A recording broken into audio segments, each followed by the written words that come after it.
gentlemen, welcome to the Women's Jiu-Jitsu Alliance podcast. In the studio today, we have Stacey Councilman, myself, from the Warrior Forge Project.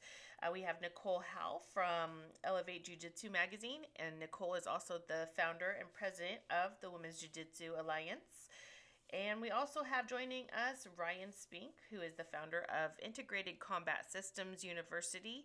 He is also my instructor for Krav Maga and Muay Thai as well. And Nicole, did you want to get us started today? I think I'll start it. Okay. So Stacey and I share seats on the board of the WJJA, and was it October or November of last year, you guys came out, and was it? Yeah, it was November. Last year. I think October or November. Has happened. October or November of last year, Stacey came out to be a part of a retreat weekend that the Women's Jiu-Jitsu Alliance was hosting, and she kicked it off with the Warrior Forge Project self-defense seminar in Decatur, Georgia. And one of the things that really, really has stuck out to me ever since, and I've been extremely curious about, was when you discussed boundaries. And you went a little in depth there, but obviously I know there's a lot more to that subject as a whole. And it's something that I believe that the majority of us are probably vulnerable to and don't realize it. Because you mentioned some things that really woke me up and had me thinking. Yeah, and, we start. Like, I mean, it really kind of shocked me that was even a thing for me. And there are some areas of my life. So I wanted to talk more about boundaries and what are boundaries and what does that mean? And you brought up, something that I have kind of been living by ever since I've met you is Kadima. And I think through this whole thing over the last few weeks, I've been having that in the back of my mind, Kadima. Yes. Yeah, that's actually what brought together, this podcast, and the thought of this podcast was the concept of Kadima and how it's getting us through the whole epidemic. You wanted to know immediately what Kadima meant because we open our seminar that way.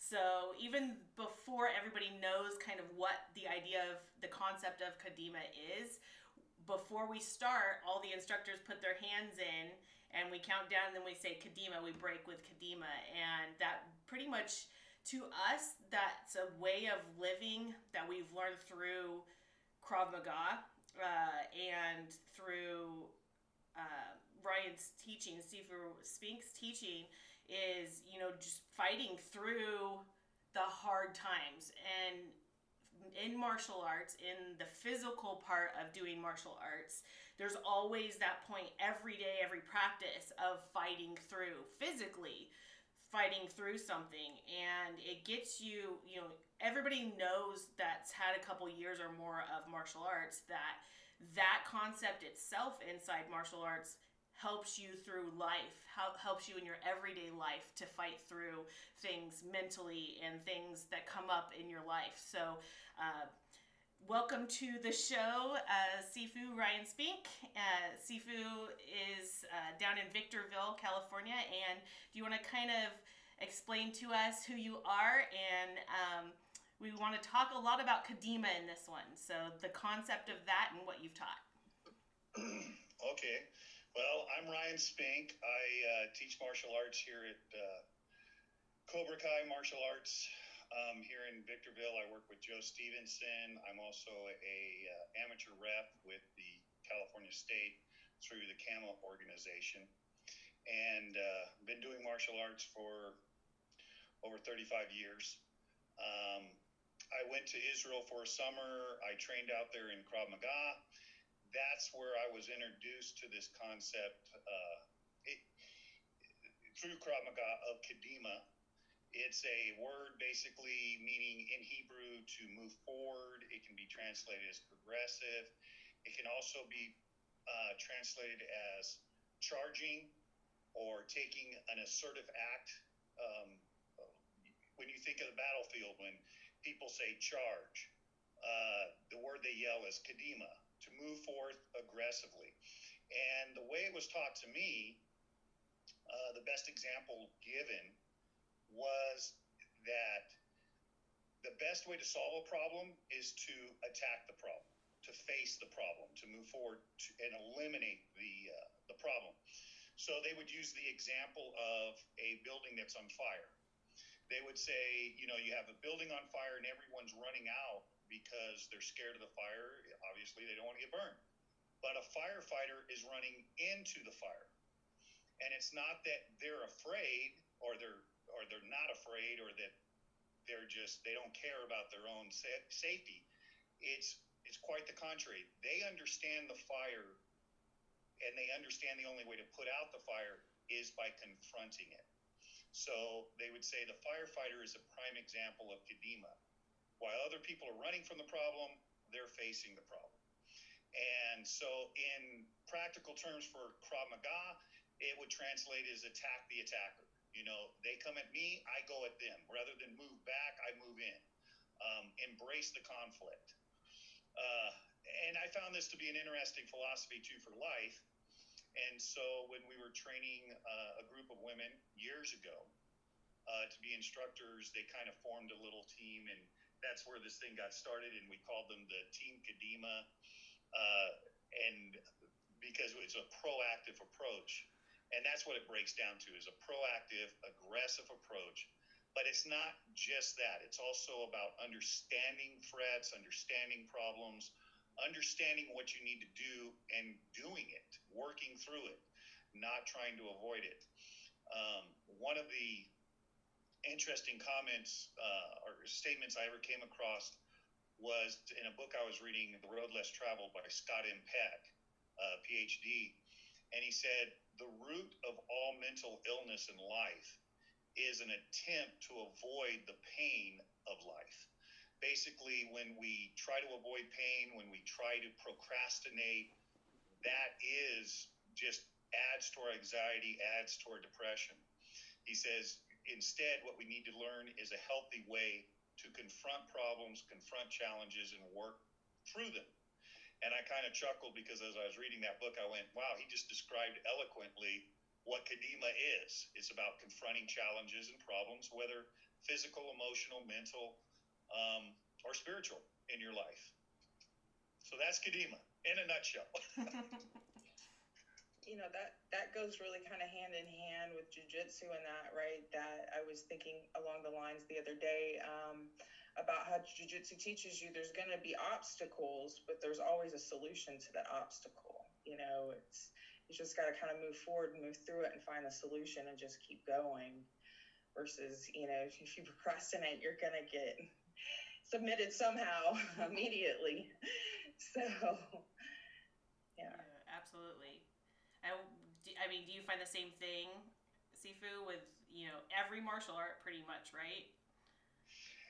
Every martial art, I've studied a wide variety of martial arts. And I always tell people I haven't found a martial art I don't enjoy.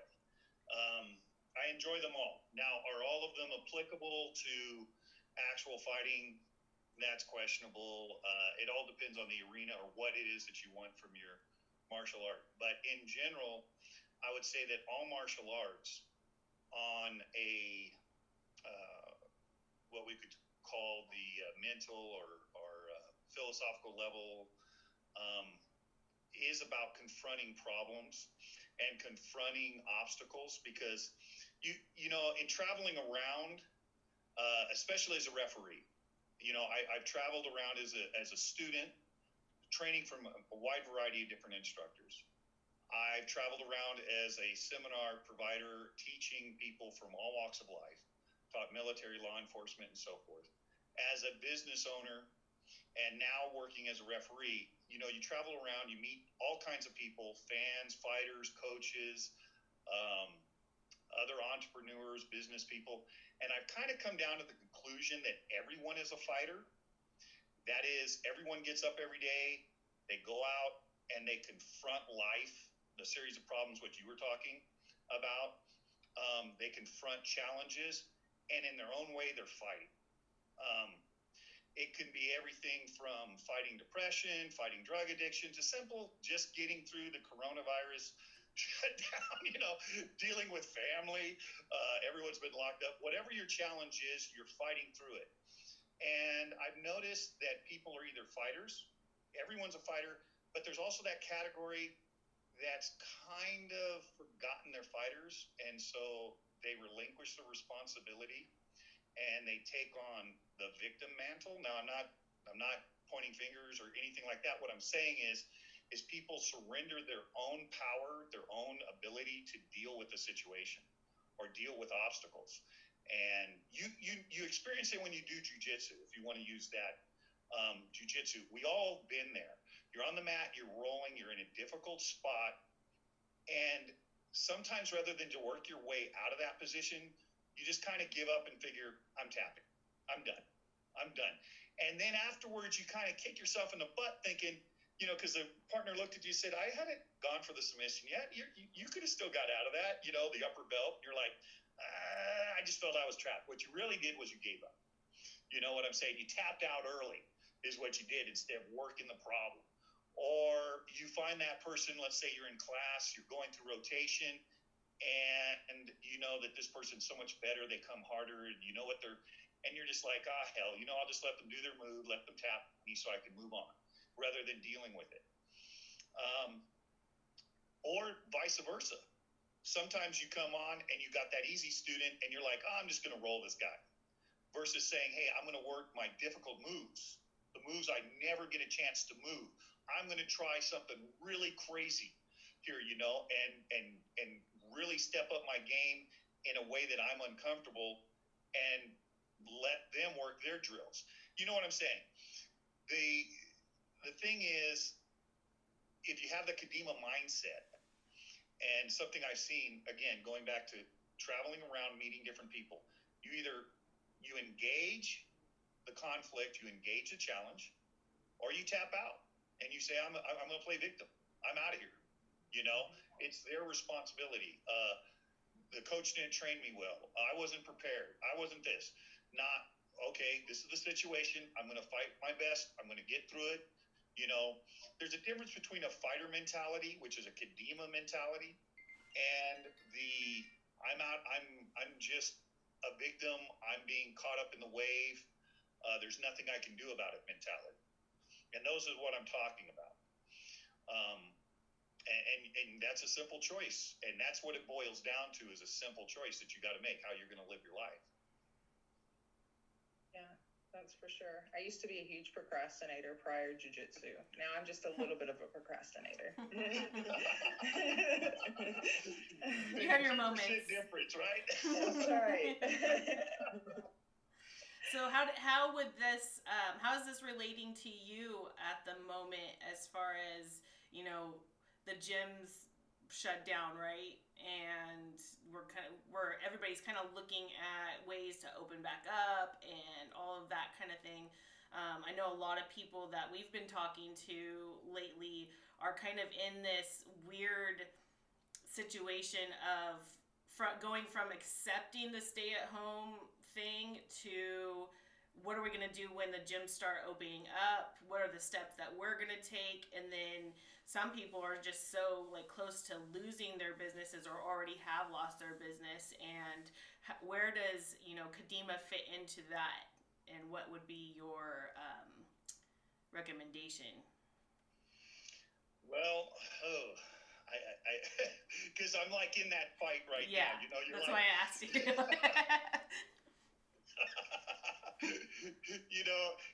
I have to laugh because I have this image, of two fighters fighting it out. You can't tell who's winning right now. And someone from the side saying, hey, I've got a fight next week. What do you suggest? The fighter's looking over going, what the hell? I'm in the middle of it right now. I'm trying to win my battle. I don't know.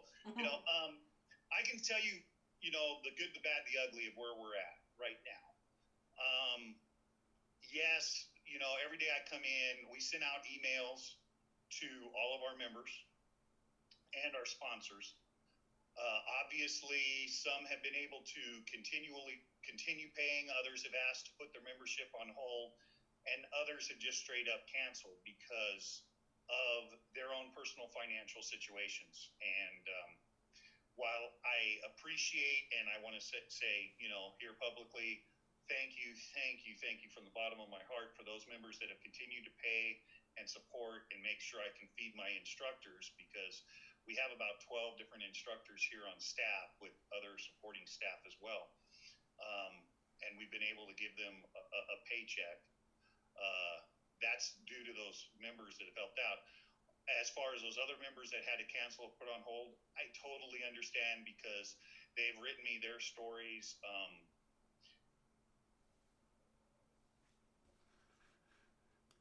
My phone went off there. Sorry about that. Where they're being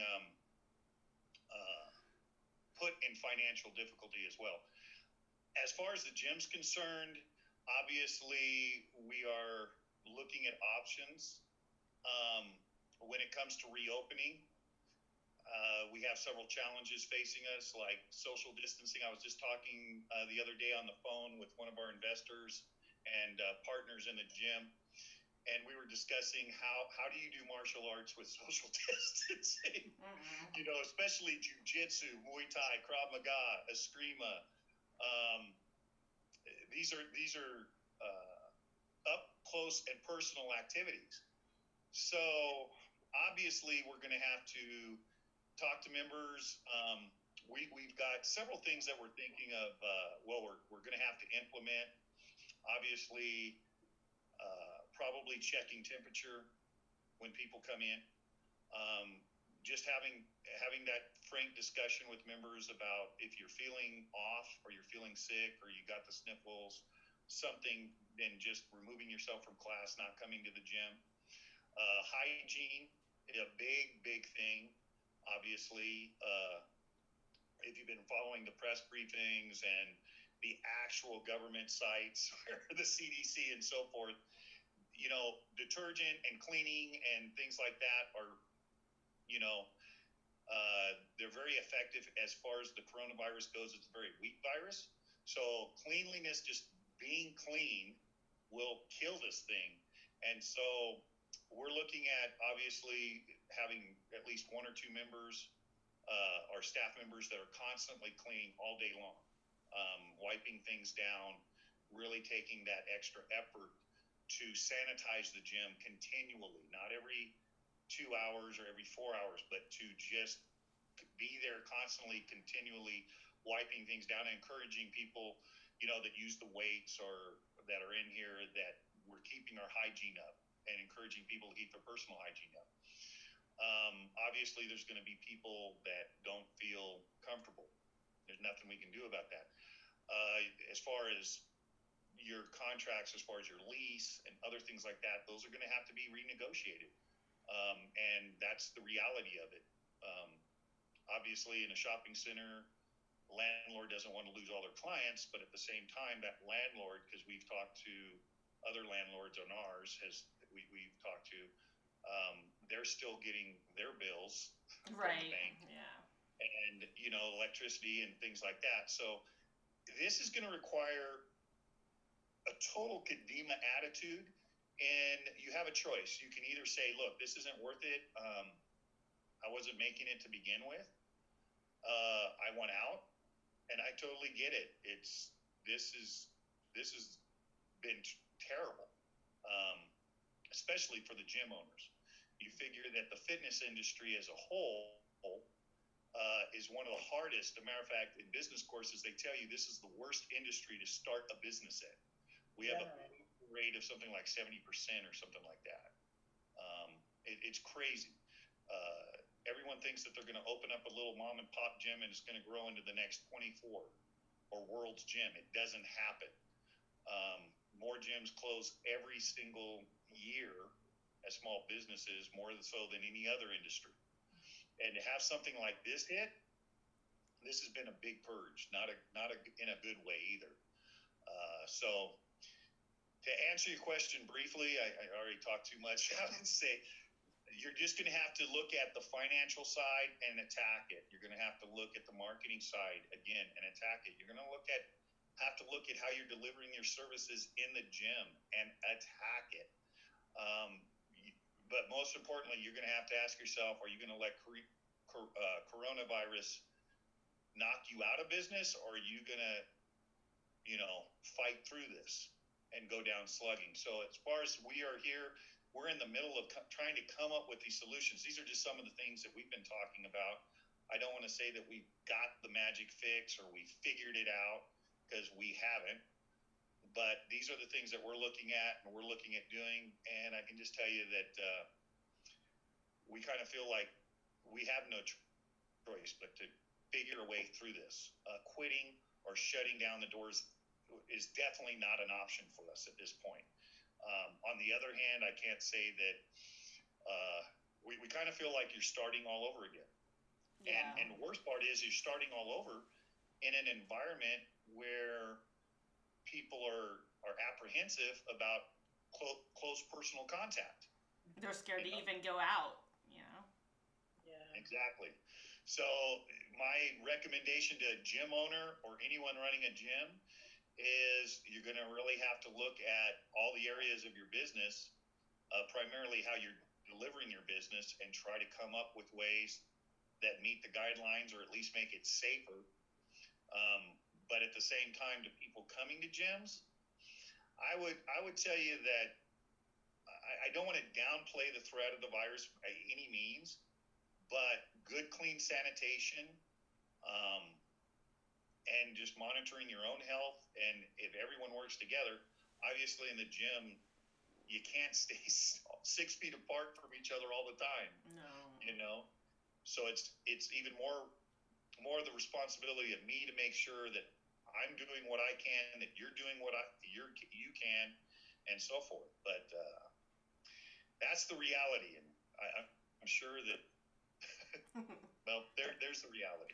So I'm curious, and I'll give you a second, Nicole, if you have some questions for Sifu as well. But I'm curious, do you personally have any habits that help you Kadima through the day, and habits that maybe you share with the employees that help them as well? We've been talking about habit stacking a lot. One of our podcasts that we're going to put out there this week is on habit stacking and how to make healthy habits. So is there anything that works for you personally to maybe get your day started? Maybe if you start feeling kind of defeated throughout your day, what you do to kind of come back and Kadima through? As far as during the lockdown, or you mean life in general? Both, life in general, like your day-to-day, even, this week, today, whatever. Okay, well, first of all, I would have to say, before we get to the habit, because really your thought pattern, the way you think about things, the way you view the world, is going to determine your behavior. Your behavior is going to determine your habits. I would say figure out why it is you do what you do. For some of you, I know that are athletes or that do jiu-jitsu. Why is it that you do jiu-jitsu? And it's not because it's fun. There's much more to it. But it is. Oh, it's fun. Don't get me wrong. But there's something more that you're getting out of it. And if you can identify that, you can identify what it is that you're getting out of it and how it makes a difference. Then when it's, how should I say, when it's difficult to go to the gym, or you have someone tempting you, hey, let's go hang out instead of you going to jiu-jitsu class, right then and there, I'm going to jiu-jitsu class. I'm going to the gym. I'm going to go take my martial arts class. And you know why. And that's different for everybody. The reason you do it is different for everybody. But this is the thing. You got to have that reason, and you got to be in touch with it.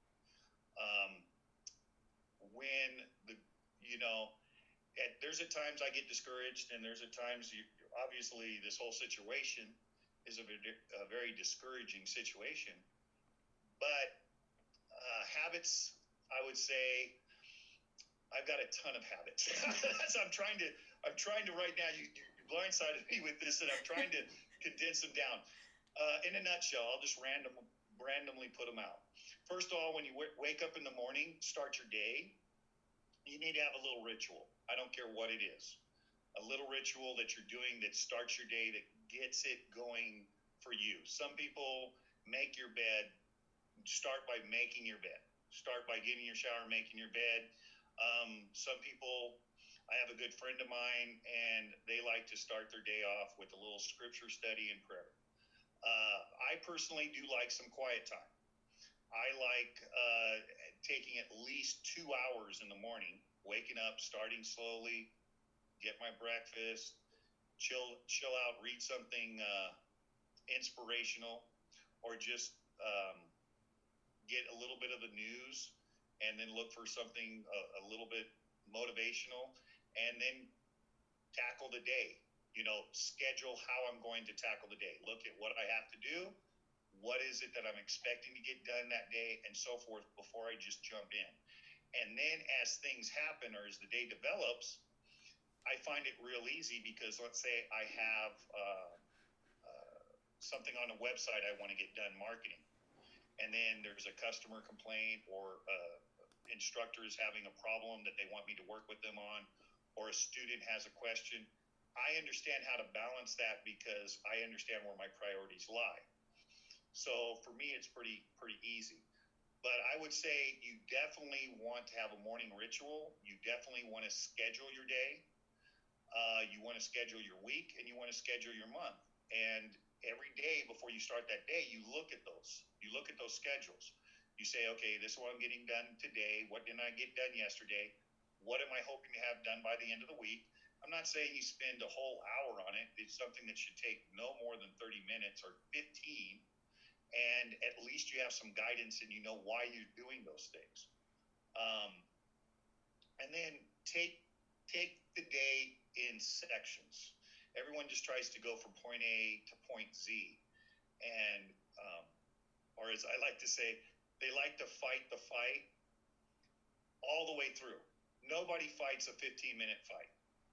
What you do is you fight 3 rounds of 5 minutes, right? Or if it's an amateur fight, 3 rounds of 3 minutes. So don't try to do it all at one giant street. Take time during your day, like in the middle of your day. Take the siesta. I love my siesta. Mm-hmm. Stop, take lunch, and don't look. If you're in I know some people can't do this. I feel for you. I've been in those jobs where you only get a 30-minute lunch. Managers, you're evil. If you give your people 30-minute lunches, you're evil. Okay? Nobody can reset and come back and give you 100% after woofing their food down in 30 minutes. You need a solid minimal hour and a half. So, like for us, we get a solid 2-hour, 3-hour siesta. Come back, and we're working all the way to 9 o'clock, 10 o'clock at night. But it's productive. You need some time in the middle of the day to reset yourself, and then take the next part of the day. And then in the evening, give yourself some time to wind down. Always reward yourself, whether it's at the end of the day, end of the week, end of the month. Have those rewards planned out. I used to be a major workaholic, and literally would go a year and a half, 2 years without taking a vacation. And that's no joke. Log up 60 hours during the week, 50 hours during the week, no problem. Do that for a solid year and a half, and then finally, gun to your head, your mate tells you you are taking the vacation, and you go on a vacation, you're suddenly going, wow, this is kind of cool. I should probably do this more often. So I would say, scheduling's a big thing. Staying fit, giving time for self-care.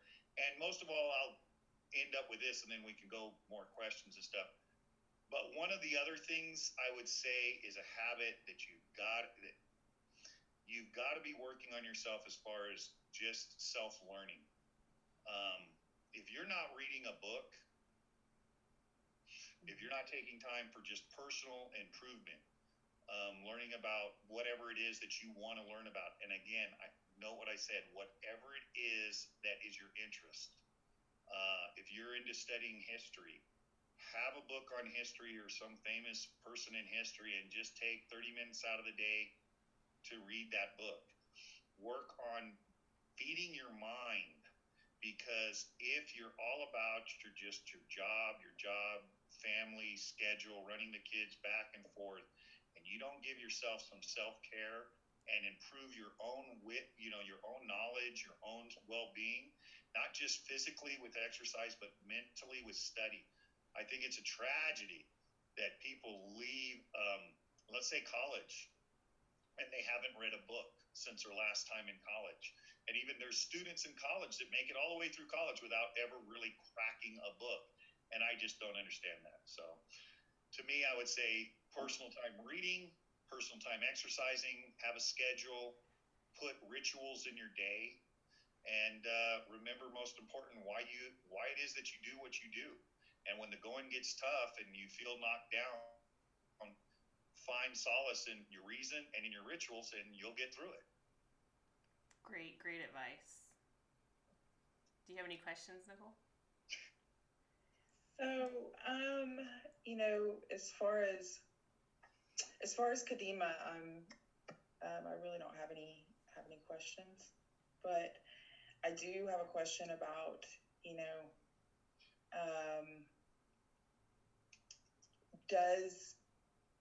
do boundaries play into Kadima? Is that something that, do they go hand in hand? Well, what are you defining? Let me ask you real quick. What are you defining as boundaries? What are you? So Stacey was teaching, she has, during her self-defense seminar, she discusses boundaries and about knowing your boundaries, setting your boundaries, sticking with your boundaries. She gives a great example of her own family. During her seminar, she gave an example of her own family and kind of their children, setting these boundaries. Now, boundaries are, I'm very interested in this because I think that a lot of people in general don't even realize that it's a thing to set boundaries, let alone, so, Kadima is about moving forward and being a fighter, and I just thought it might play in with just kind of overall boundaries are a tricky thing, and they're hard, sometimes very hard to set and keep. Did you turn that off? Like, give me an example of a boundary that you're talking, like that person would be having a hard time. Sorry, her phone just went off. So, no, I'm just saying, like, in general, people don't know enough about boundaries. And if they do try to set a boundary, a lot of times they end up giving into that boundary. They don't hold the boundary because, it's uncomfortable, to be quite frank. So yeah, I really wanted to get into a conversation kind of around that and what that is. And the examples that we use in the seminar, I always open with, as a complete sentence and use the kids as an example of, when you tell your kid, when they're growing up and you tell them, no, you can't go to a friend's house, and then they negotiate with you and you change your answer because you're being pressured. So that's basically the example that I give at the beginning, is to hold your boundaries and basically how to make boundaries. You say, okay, you know what? I need a few minutes to think about it. I'm not going to give you a yes or a no. Go do what you're supposed to do. Come back and I'll give you that answer. And it's very hard for women especially to develop that set of, what do I do? How do I make boundaries? And then how do I stick by my boundaries? A great example would be lately, I think we can have this conversation without it getting strange. Lately, there's been a lot of talk. There's been a lot of talk over the years in general, but there's been a lot of talk with people who train at gyms And I think, let's just say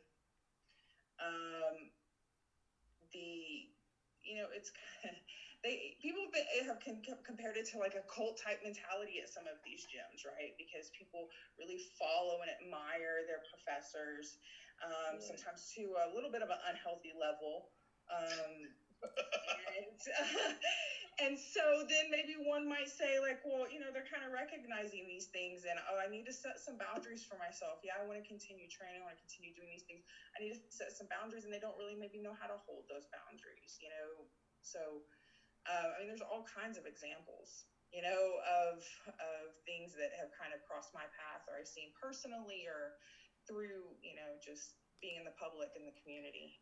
Are you talking about like people taking advantage of other people, and then also as far as sexually with male versus female on the mats, and maybe a professor, and those types of boundaries? Definitely. So personal and professional boundaries. Yeah. And how does Kadima play into that? Well, first of all, a good model that was given to me by Mac McDougall, Master Mac from the McDougall guys from Tulsa, Sansu. He's an HR person, and he gave me this cool little acronym, and I find it works professionally, with family, with everything. It's EBA: expectations, boundaries, accountability. And so just real quick, for your employees, you set what you expect from them. What are your expectations? What is it that you want? Then you set the boundaries, what you won't tolerate, when the time limits are to get the work done, those boundaries that you will not accept. And then you always hold them accountable. Hold them accountable to the expectations, the boundaries. And accountability doesn't just mean punishment. Everyone always thinks of it as punishment, but it's actually also reward.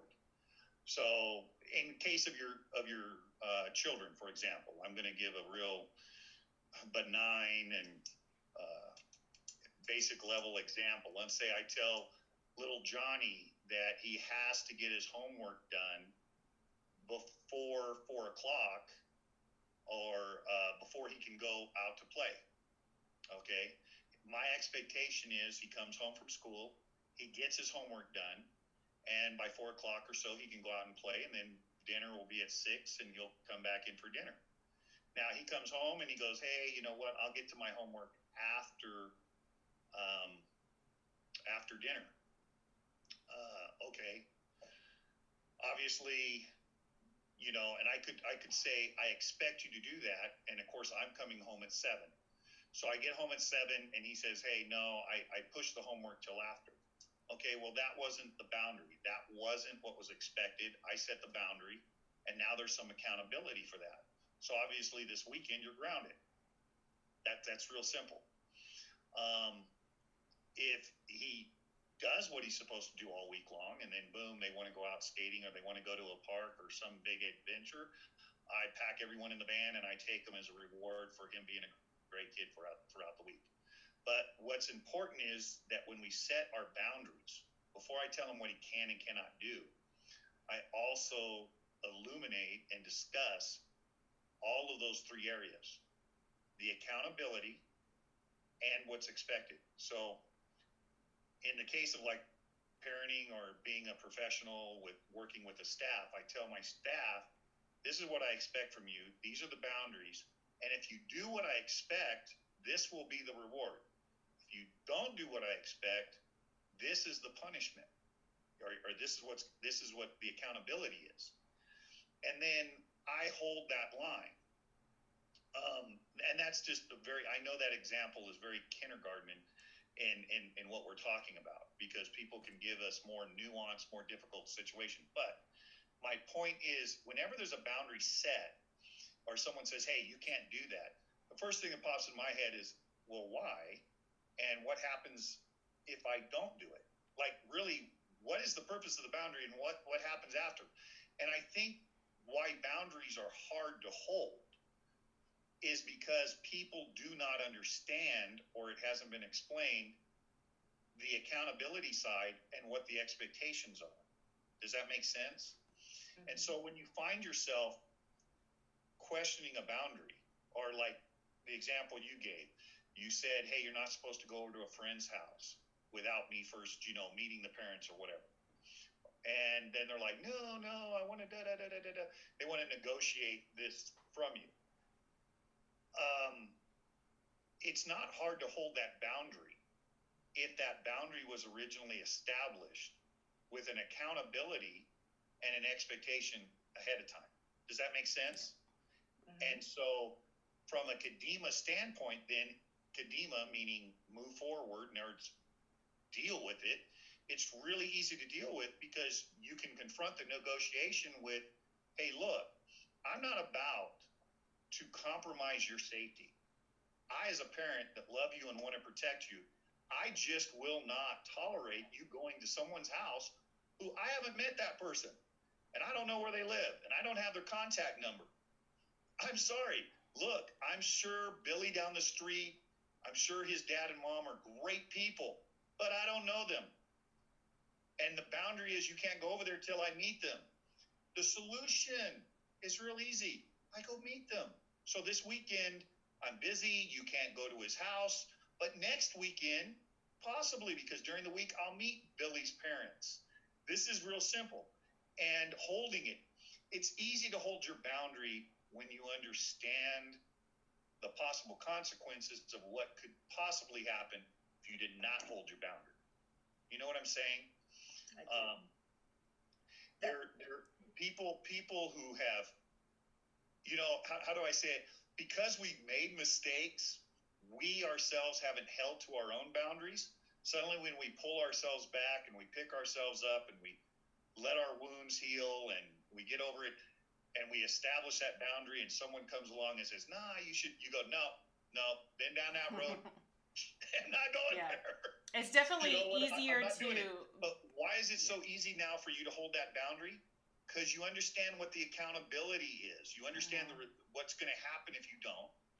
And you understand the expectations of why it is that you established that boundary in the first place. So I guess to answer your question, for me, if I find myself questioning or negotiating or actually considering moving my boundaries, the first thing I ask myself when I set these boundaries, what was the reason for the boundary in the first place? You know what I'm saying? Why did I feel it necessary? And right now, what's at stake? What am I compromising? Why is it I think things have changed to move this boundary? You know what I'm saying? Mm-hmm. I can tell you recently in working as a referee for MMA events, I can tell you that it's been a big eye-opener because those boundaries we hold are extreme boundaries. I mean, we hold the littlest thing. I've held fighters up there at the cage. And I mean, TV's rolling, the promoter is pissed because, they've got TV time they're paying for.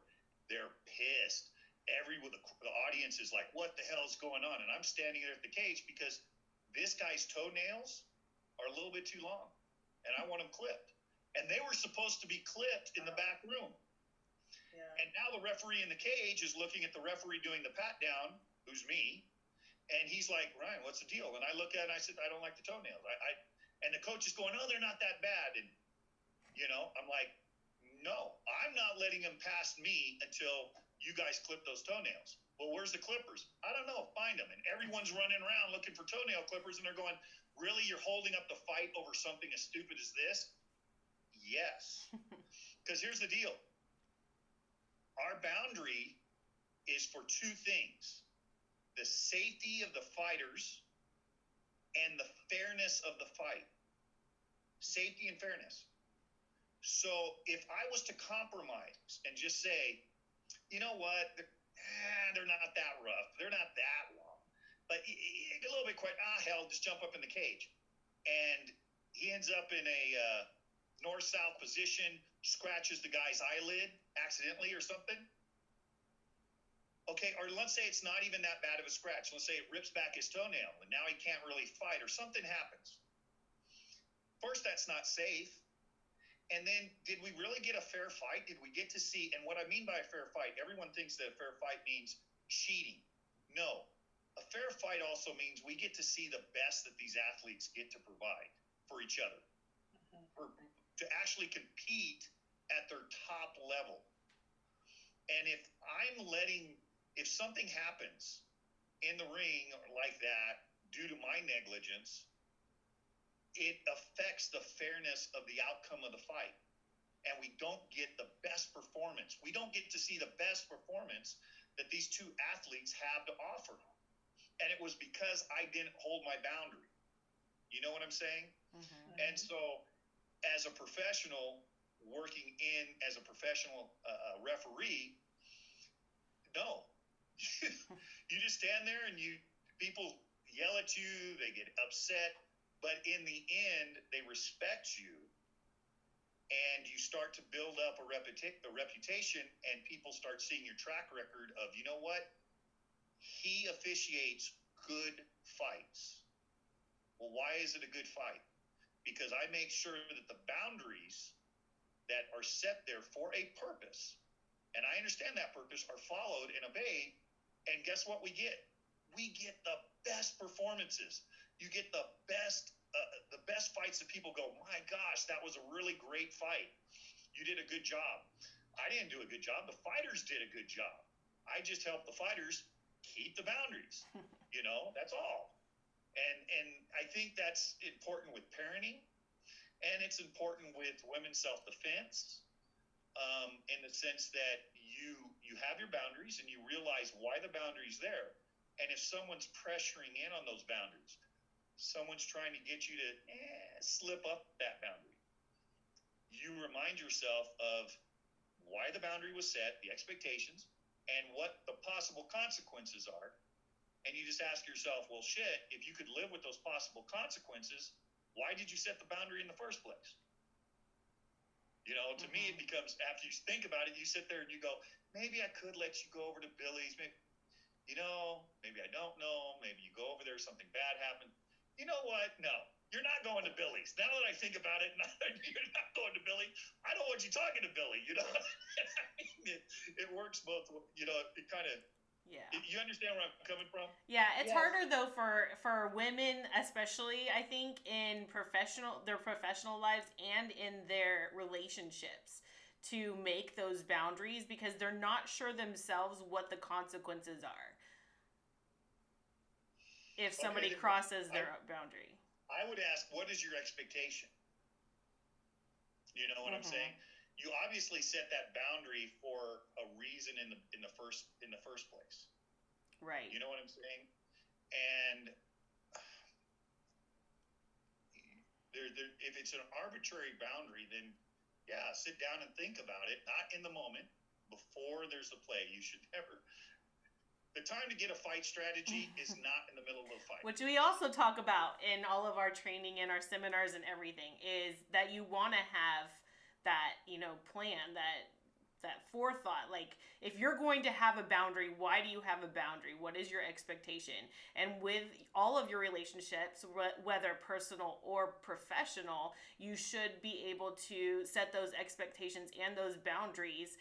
And what is your why for that? You can't, like you said, you can't come up with those boundaries in the moment, because then you don't even know your own why. Well, let's go back to the original topic of the podcast, Kadima, and what you wanted to talk about, which is boundaries. Go back to my example of the firefighter. Firefighter doesn't run into the fire and then go, oh, I wonder how we're going to put out this fire. Gee, is it going to be water or is it going to be foam? Is this an electric fire or is this a chemical fire? My brother is a firefighter. And if you really want it, just drop a quarter and he will talk all night about firefighting. And it's very interesting to me because, where we just see flames and you throw water on it. If it's a chemical fire, you may not want to throw water on it. It could be a chemical reaction that actually causes the fire even worse, or electric fire. You know what I'm saying? You have to understand what it is you're battling. What's interesting about what I said with the firefighter who runs into the fire and is the icon of Kadima, note he doesn't run into the fire ignorantly. So if you accept Kadima as your life philosophy, that means you're educating yourself. You have a plan. You just don't arbitrarily charge on to a new challenge. No, that would be if you took the concept of Kadima and thought, well, it's just about confronting. No, it's also about preparation and confronting the challenge with knowledge of how you're going to defeat it. You have a plan. That's why I said you start your day, you have that ritual, you schedule your day, you have a plan of what's expected, what you need to. If you look at something and you don't know how to accomplish it, don't charge into it. Quite the opposite. Take time and say, okay, maybe the first thing I need to charge into are the books and some websites and some videos. Maybe I need to charge into finding an expert who can teach me the skills or tell me how to solve this problem. Now that they told me what I need to do, now I'm going to charge onto the problem. It's just like on the mat in jiu-jitsu. You don't say, hey, put me in a triangle choke and let me figure out how to get out of this. You don't do that. You go to your instructor and you say, hey, I'm having a problem with triangle chokes. Your instructor, if he's like one of mine, depending, Joe Stevenson will sit there and he'll give you a bunch of different ways to get out of the triangle choke. Matter of fact, we were just doing that 2 weeks ago. A lot of fun. And my other instructor, Ramel Dunbar, he'll sit there and the first thing he's going to ask is, well, how did he catch you? What kind of triangle? Is he triangling you, or is he really setting you up for the armbar? What is it that's going on here? Give me the scenario. Oh, now that I understand what it is, the problem, in full context that you're facing, here's some things you're going to want to work with. And then in the process, and if you're like Joe Stevenson, who's really good at this, because, I hate to admit it, but I'm getting older, and I wasn't the most flexible or athletic kid to begin with. And there's some times Joe get in there and, some of the guys are doing these really cool moves to get out of that triangle. Joe will look at me and say, look, Ryan, you lack the flexibility here. You're not going to do that. Do this. This is your best option. This is where you need to defend. This is how you're going to do this. And then we work it slowly. Guess what? When I feel like I have a good plan, someone has shown me the options, what do? I jump into rolling time. I say, hey, dude, let's slap that choke. Let's take it. Let's take that choke on. But I don't try, and people in jiu-jitsu that are like this. White belts. And I swear it's got to be the white belt, because no one makes it to blue belt with this mentality. White belts are like, just keep doing it. I'm going to learn by doing. As a referee, I come across some fighters. They're like literally 1-8 in their fight record. You've won one fight, you lost the last 8. And you're just looking at them and you say, where do you train? Oh, I don't. I train out of my garage. I'm self-taught. Well, I kind of was I just made a bet with the other guys over here that that's the answer you were going to give, because your fight record shows that where you have yourself as the instructor, you have a fool as the coach. And that's how it is. You know what I'm saying? That's the truth. Denise is dying over here. Yeah, got so a black belt listening. Yeah, well, you need to find people, coaches, and information. So back to what we're talking about, boundaries and so forth, and the Kadima mindset. You need to have people that are constantly educating you.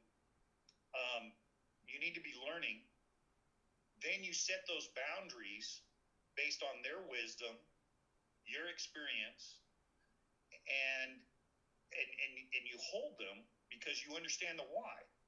If you're having a problem holding a boundary, I would say it's time to step back and re-examine why you have those boundaries, And if you really don't understand why you have those boundaries, maybe you need to get some more education.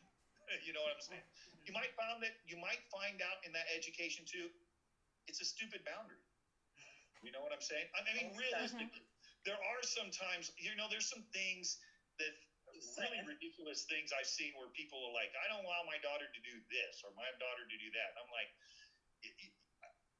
that has no bearing on her safety at all. I mean, but it makes you feel good. Whatever. You're kind of curious. Why do you have that? Well, I just think it's a good idea. Well, why is it a good idea? I don't know. It just sounds like a good idea. Okay, that's not cool either. Try to come up, understand why it is that you have those boundaries. And unfortunately, with kids, and I keep coming back to this, they may not understand all those reasons, and you got to look at the maturity level. Sometimes I explain certain expectations. If it's over their head, it's over their head. It's tough. There's still the rule. There's still the boundary. I'm not moving it because I understand why it's there. That brings up a question that I also had, and it goes along the lines of, teaching kids boundaries, how to set boundaries for themselves and what that means for them. I don't know if you have much. You're a parent, I'm assuming. So actually, I've only been a parent for a little bit to a stepchild, but I would say that in 30-something years of teaching martial arts and working with parents, and my philosophy has always been, and go off on a tangent here real quick, talking to anyone that's watching this, any parent that's watching this that's interested in putting their kids in martial arts. I get people ask me all the time, what's the best martial art to put your kid in? And right away I tell them, you're asking the wrong question. You need to go down and meet the instructor. And you need to make sure that the instructor is in alignment with your values and your expectations and what you want from martial arts training for your child. Then we'll worry about whatever style they're teaching. If you want your child to learn discipline, respect, you don't take them to a gym that's all about kick ass and take names and leave bodies behind. You take them to a different kind of gym. On the other hand, if you're dealing with bullies and you want to teach self-esteem, you want to talk to that instructor and see how well they relate and understand that problem. You know what I'm saying? If you don't feel comfortable with the instructor, that's where you start. I've always told parents, and this is the point I'm getting to, I've always told parents, look, I'm your tool, okay? We've all seen Charlie Brown, and we all know how the teacher sounds in Charlie Brown, right? Wah, wah, wah, wah, wah, wah, wah. Okay. At some point, you as a parent, just face it, the kids 11, 12, 13, they hit that block, and you go from talking to hi Johnny to wah wah wah wah wah wah wah wah. And it's important that you take a back role as being the CEO of their mentors. And so I would tell the parents, look, you tell them to clean their room, all they hear is static, white noise. So you come to me because I'm your tool, and they look up to Sifu, and they're in the little karate class, and we're doing, whatever it is. And I look at them and I say, hey, you know what? Little samurais take care of their room. And I understand you're not cleaning your room. What the heck? If you're not cleaning your room and wearing your uniform right, why should I teach you to punch and kick? Oh my God, Sifu told me to clean his room. You know what I'm saying? Oh yeah. And I hate to say it, it sounds so cliche, but it's true. It takes a village to raise a child. Yeah. And you as a parent, even though they might not listen to you directly, you orchestrate who's in that village. Who are the mentors that surround your kids? Who is it that your kid is looking up to? And I would say this, don't randomly let that happen. Take an active point.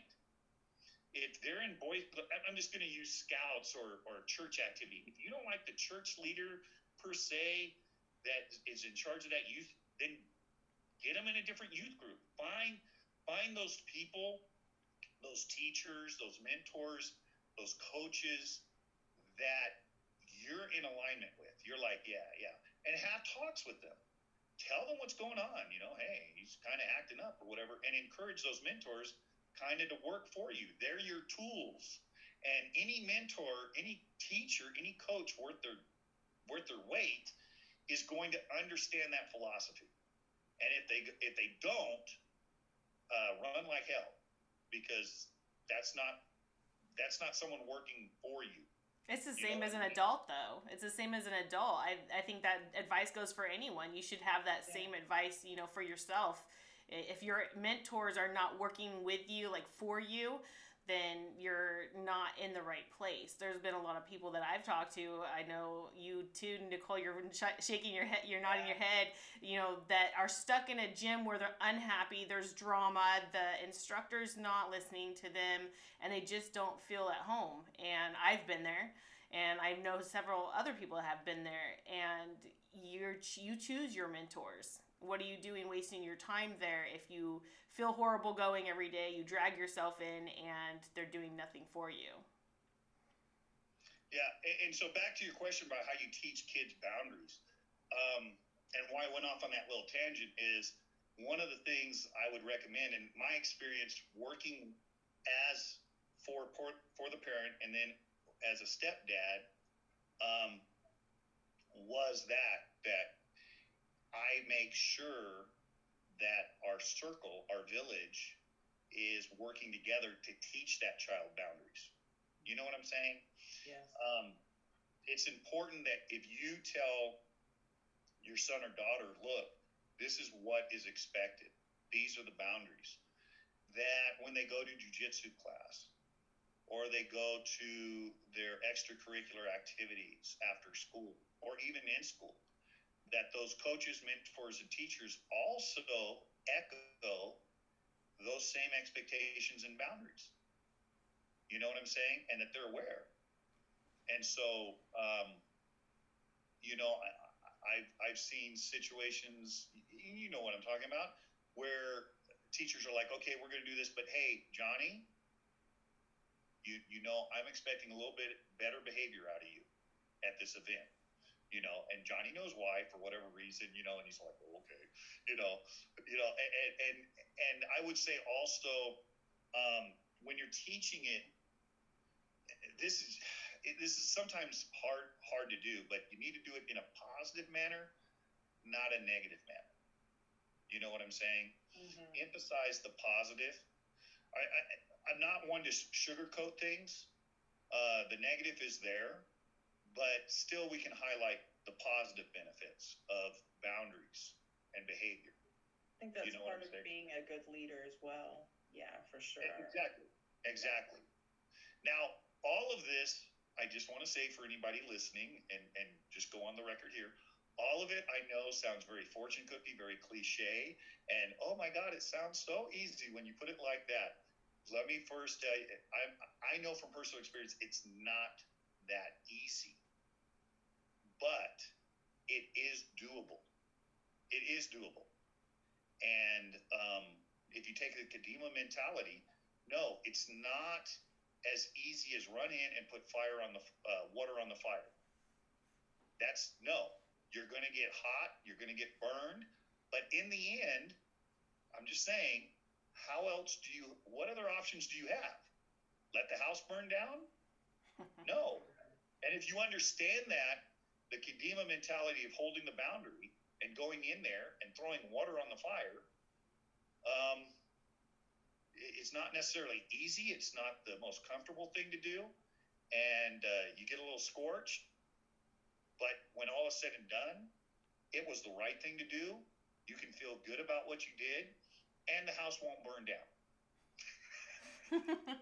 Even though you may not feel that way when you're in there putting out the fire or dealing with an angry teen who's going through those trouble years. It's just like every single day they are like, man, and you set the boundaries up and they think that they're targets and they go for them and they're not like shooting at them, they're driving a truck through them. You know what I'm saying? And they are testing your patience and they're hitting your buttons like an angry kid on a keyboard. So many parents are home with their kids right now, and they're just, I mean, I'm sure this has crossed their minds. Like, how did it get this way? You know?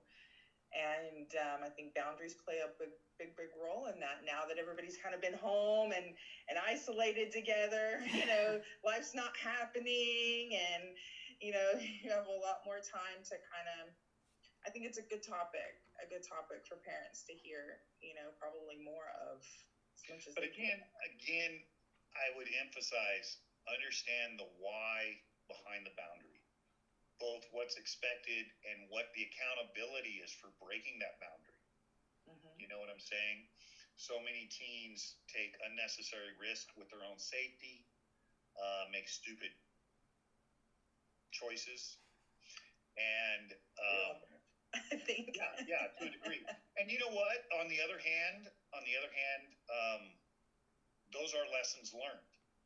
And that's the other thing I want to say on this too, is that you can't set up a boundary for everything and expect your kids not to make mistakes. One of my favorite quotes is, a lot of parents spend their time protecting their children from the same experiences that made them the parents they are. Yeah. You know what I'm saying? Yeah. I've heard that. And so, you know, I don't want my kid to make any mistakes. I don't want my kid to ever do this wrong. I don't want my kid to do.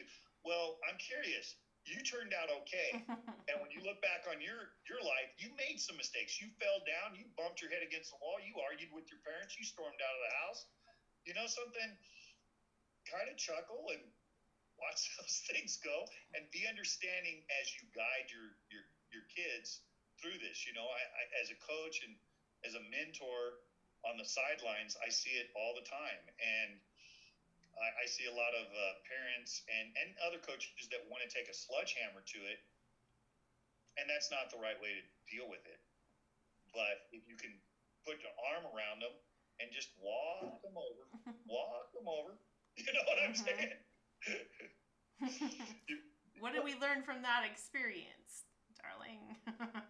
Yeah, well, what I'm saying, I guess a benign example without getting too personal or anything like that would be, again, back to refereeing. I've seen referees who, you know, yell at the fighters for, you know, get to their corner and this and that and become very, very domineering in the ring.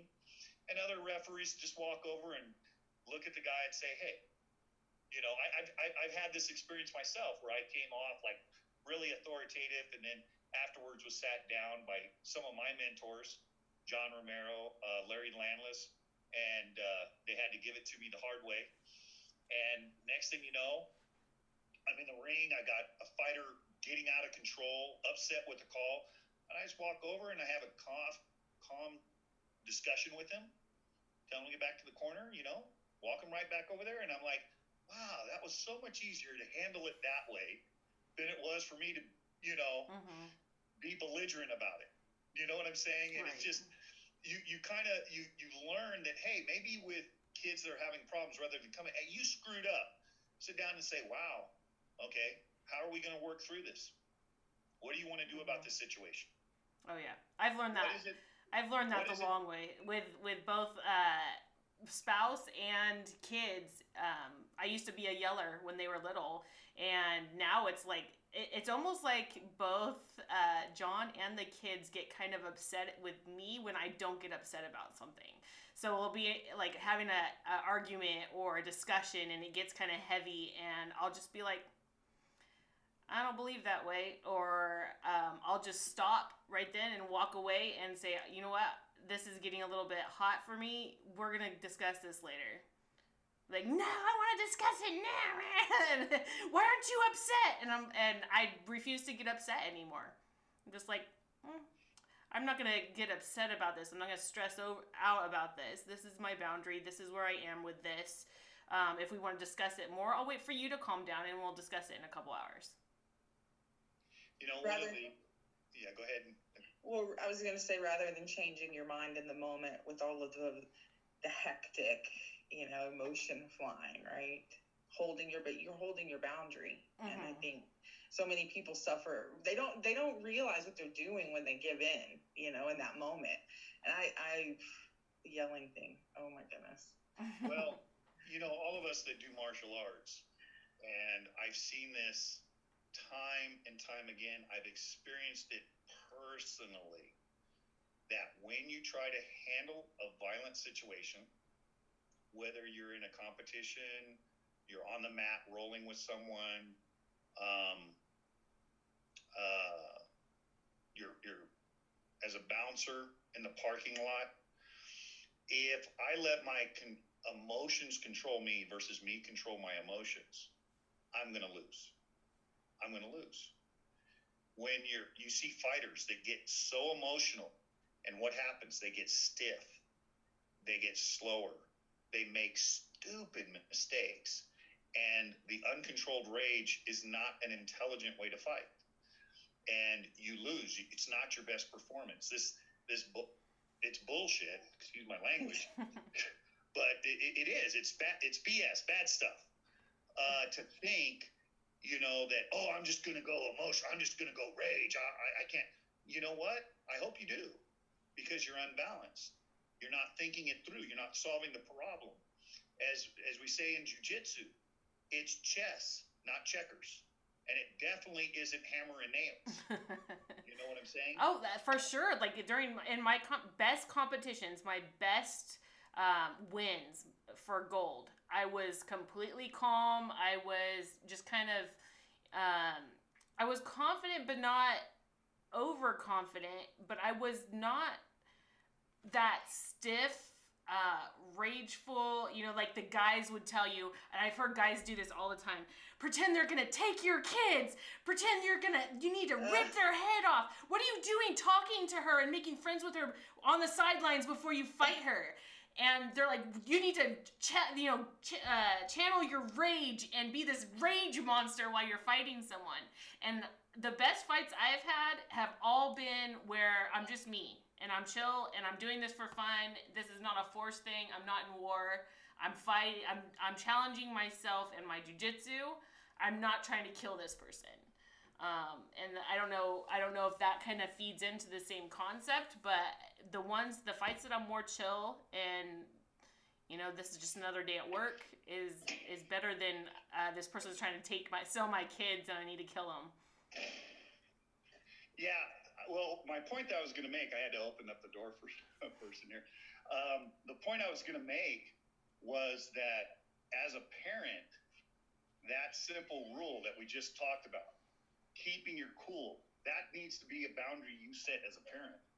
Not to deal with your kid, not to deal with your children, your spouse, a situation. And this goes for not just parents, this goes for anyone. If you're going to have a Kadima mindset, and deal like the firefighter going into the fire, you need to realize that to be effective, you need a cool head.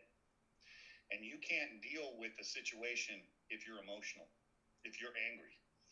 And so you need to set the boundary that you step back and that you realize that you're emotionally compromised right now to make a rational decision, to deal with the child. You know what I'm saying? To deal with the situation, because you are so emotional. Give yourself time to cool down, think rational, and then come back and deal with the problem. Mm-hmm. Now, on a side note, not all the time do the kids have to know that you're level-headed. Okay? There were times that both as a bouncer, as a coach, and as a step parent, that I was told afterwards, my gosh, man, we thought you lost your mind. You were crazy just now. And I'm thinking, I'm a good actor. I'm a real good actor. I wanted to think that I was crazy, but trust me, internally, I wasn't. I was thinking this through, and I knew what needed to be done, and they needed to see that stern face, and they needed to see that, but inside I really wasn't. Now, when I feel like, okay, that really is a genuine emotion that I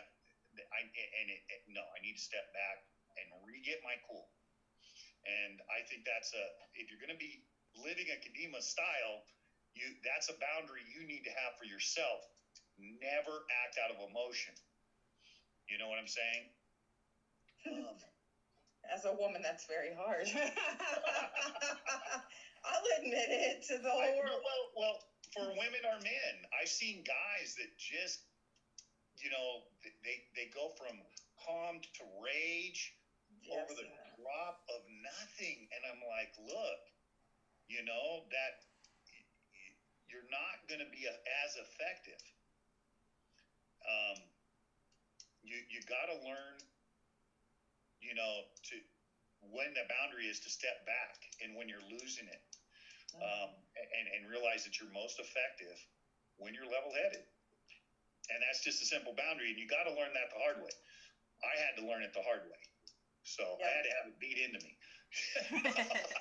So I've just learned that when I start getting emotional or I get angry, I just back away. I just walk away from the situation until I can first get myself under control. You can't ever hope to control, and I hate the word, you can't control others or the situation until you can first control yourself. That's the way it goes, and inside out. That's a perfect into the podcast as far as like full circle. You got to control yourself. You have to know your why.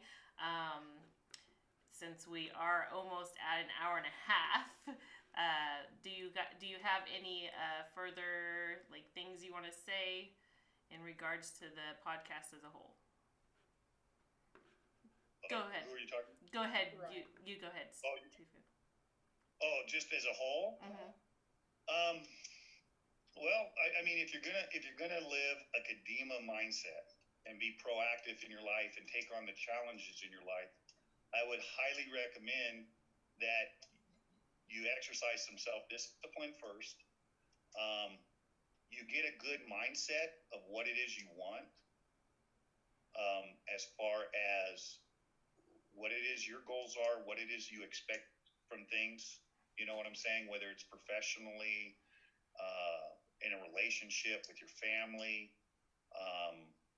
even in your martial arts training. Figure out what it is you want, set a schedule, set down what you're going to do.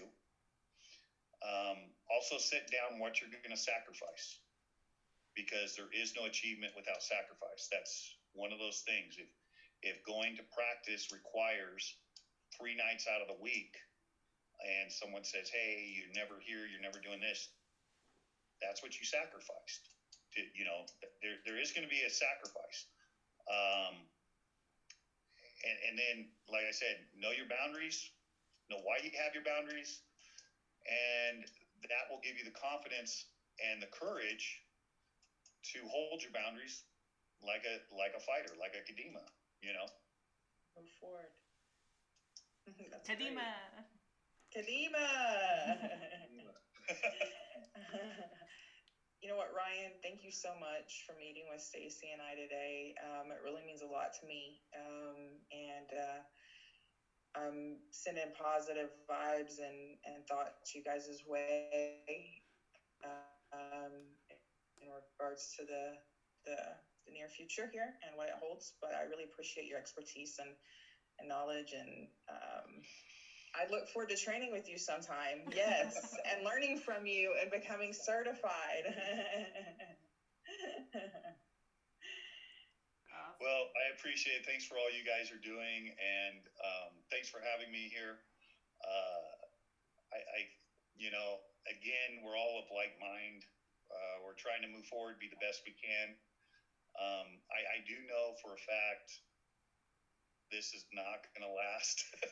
Everyone, life may change a little bit, but like any challenge, any problem, it's in confronting our problems, solving those problems, that we gain the new tool set that moves us forward, that makes us better. And the meaning of life is really in the process of solving problems, not running from them.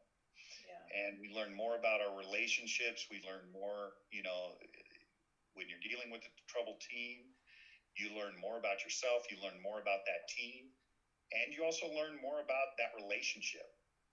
And afterwards, if done properly, it's a strong relationship, and it's because you jumped in there and you tried to solve it. We're going to get through this, and it's been a pleasure being here with you guys, and I look forward to seeing you in person. Yes. And training with you guys. Yes, training. Definitely training. Yeah. All right. Well, from the Warrior Forged project part of things, always be your own hero, be Warrior Forged, and thank you for tuning in on our first WJJA podcast, our Women's Jiu-Jitsu Alliance.